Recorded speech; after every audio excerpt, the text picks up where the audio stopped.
The white men specifically that go around and try to do the, what's that guy's name from Dateline or whatever, Chris Hansen stuff in real life. You know, they try to go around and they lure guys to the mall and they punch them and beat them up on camera. I saw it one today. This dude threw a pumpkin at the back of the alleged pedo's head and shit. You know what I mean? I don't give a fuck about them fighting them or whatever the case may be, but I definitely don't believe that they actually do care to protect the children, because they don't.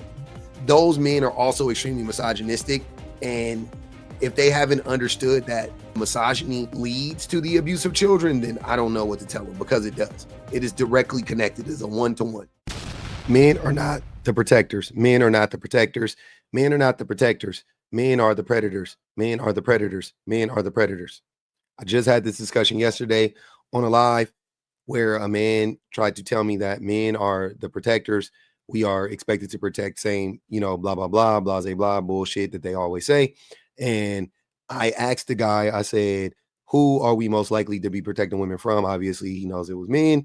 And I said, okay, then how can we be both the protector and the predator? If men are most likely to be the ones to harm, then how can we be the ones most likely to, or how can we also be viewed as the protector?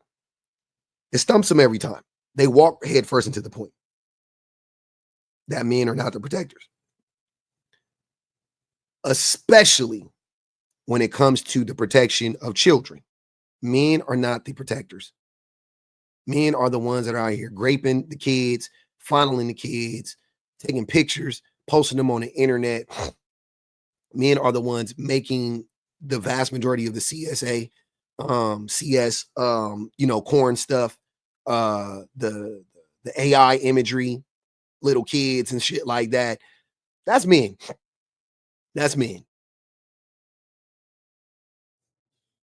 But I got something that we're gonna add to this. We're gonna add a little wrinkle to this. Not only is it men, it is a specific group of men that are predominantly responsible for this, right? I haven't yet unpacked why I think that is. I haven't.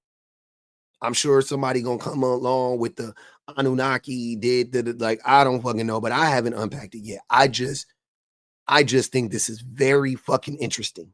I do. Also, before I play this is not to absolve any other group of men, because the point is, right? The larger point is black girls, black boys, children are, they are also affected and afflicted, and victimized by the men in their households, right?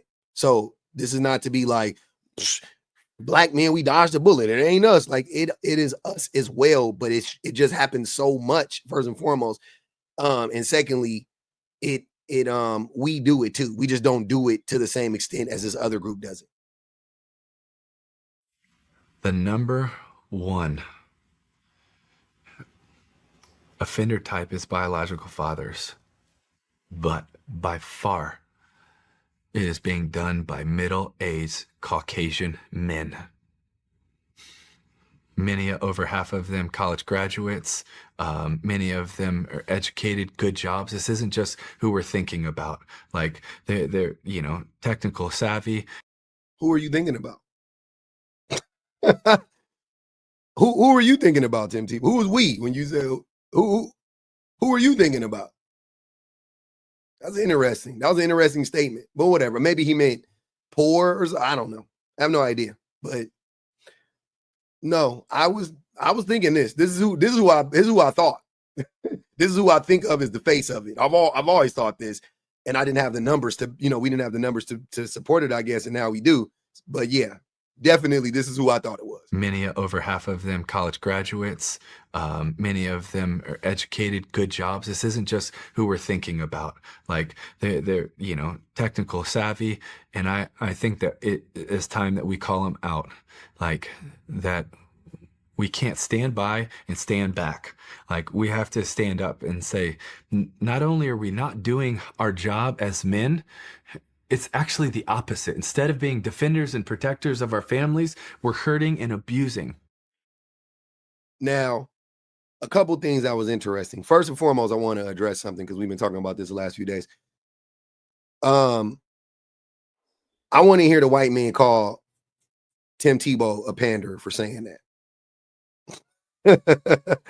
I want them to call out Tim Tebow and say that they won't do that in that, that's a tough thing to do it around. You're going to look really weird, but weirder than normal. But, I just think that that's funny because Tim Tebow essentially just said, yeah, men are doing it. It is our fault and we need to address it. We're not the protectors who we claim to be, right? And I know the men ain't crashing out on Tim Tebow like that. Just FYI. But anyways, the other thing is the fact that white men, like, why are white men doing this, more than everybody else per capita? I don't know. I truly don't know.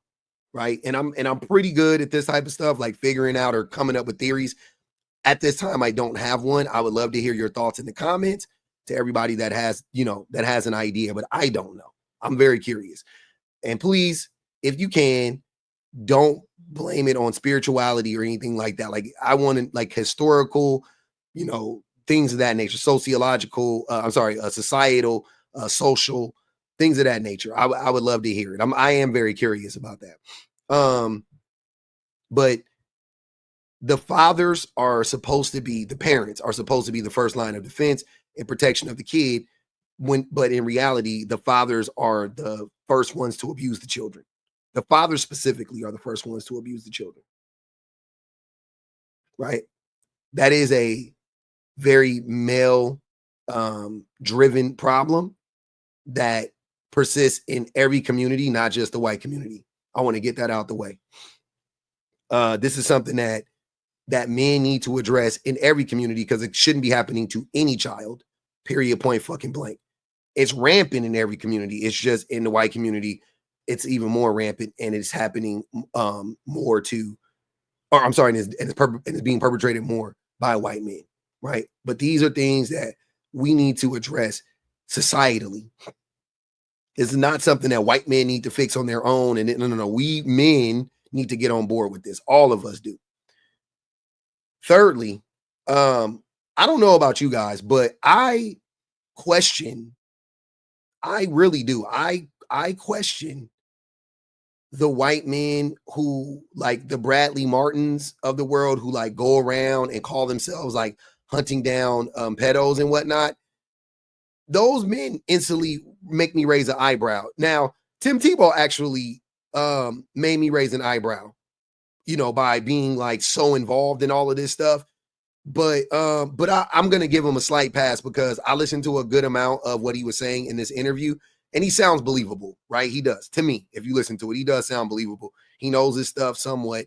He does sound like a concerned citizen, whatever you want to say. So I'll give him a slight pass for right now. I got my eye on him. But generally speaking, the white men specifically that go around and try to do the what's that guy's name from like Dateline or whatever, the Chris Hansen stuff, in real life, they try to go around and they lure guys to the mall and they punch them and beat them up on camera. I saw it one today. This dude threw a pumpkin at the back of the alleged pedo's head and shit. You know what I mean? Like, I don't give a fuck about what, them like fighting them or whatever the case may be. But I definitely don't believe that they actually do care to protect the children because they don't. Those men are also extremely misogynistic. And if they haven't understood that the misogyny leads to the abuse of children, then I don't know what to tell them because it does. It is directly connected as a one-to-one. Did you know that white American men are over-indexed when it comes to CSA and CSAM convictions? This means that, based on population size, white men are disproportionately convicted at higher rates for CSA. And also that's why CSA, like the penalties for CSA is extremely thin and light. Like I saw something recently where they were, in my state, they were trying to like, okay, so pretty much, if you guys know anything about penal codes, right? Certain penal codes, come with certain penalties, right? So it was like they had whatever it was before. It was law that like if you got charged and convicted of a certain violation, of a certain statute, certain penal code, then you could never get probation. You could never come off of the registry, if you will, right? And then all of a sudden, like a few, like 2 or 3 years ago, apparently they like overturned that. And for certain ones, they loosened it up, they relaxed a little bit. And now they're, I think as of like 2024, 2025, they are starting to let men off the register or let people off the registry and things of that nature, even if they got convicted of this specific penal code. And I forget the penal code because I read it years ago. But at the time, I remember years ago, I remember thinking, man, there must be a lot of white men convicted of this shit because they would never change this for us. That was exactly what I thought. So the signs have always been there for me, I think. But yeah, this is still crazy though. And CSAM. What makes this ironic is that white men are also the least policed. This matters because over-policing leads to overrepresentation of certain demographics within the penal system. Over 81% of all CSA and CSAM convictions are white men. Now, what makes that extra scary is that CSA and CSAM are often underreported and under-persecuted, which allows us to infer that the perpetrators exist in much larger quantities than the data currently shows. Now, we're going to put on our thinking caps for something I like to call race science with Malik. What ethnic minority is over-indexed in jail populations? Black men and Latino men. That's right, Black Americans. And what ethnicity is over-indexed when it comes to holding powerful positions in the legal system? White men. When predators are convicted and go to jail, what happens to them and who enforces that type of justice?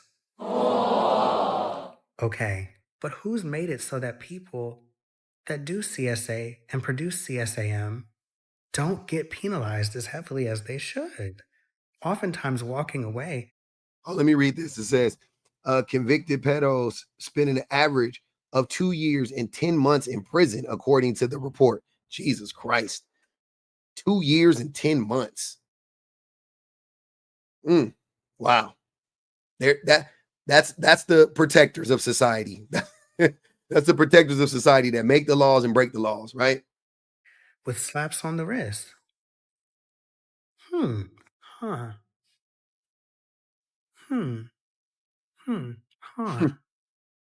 Malik clocking it. Yes. So men are overwhelmingly the problem. 81% of CSA convictions are white men.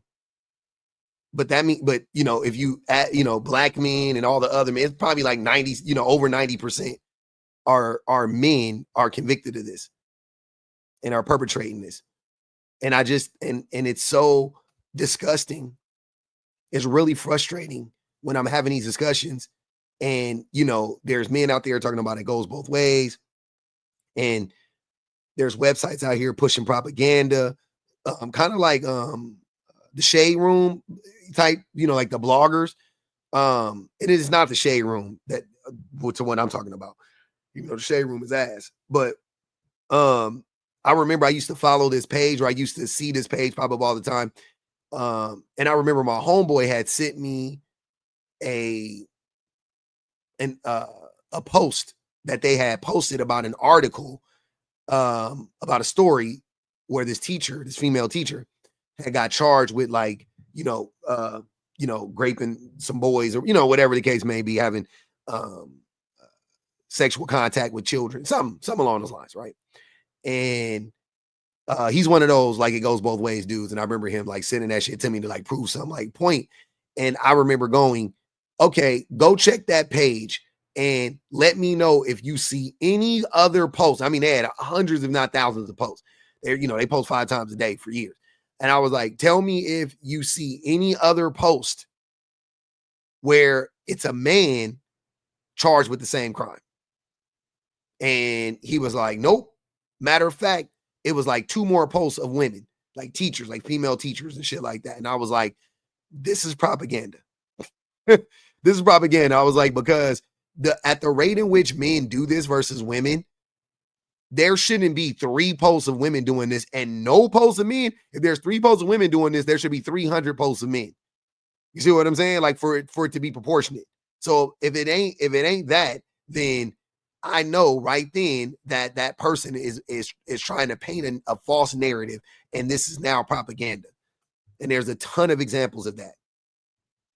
Tons of examples of that.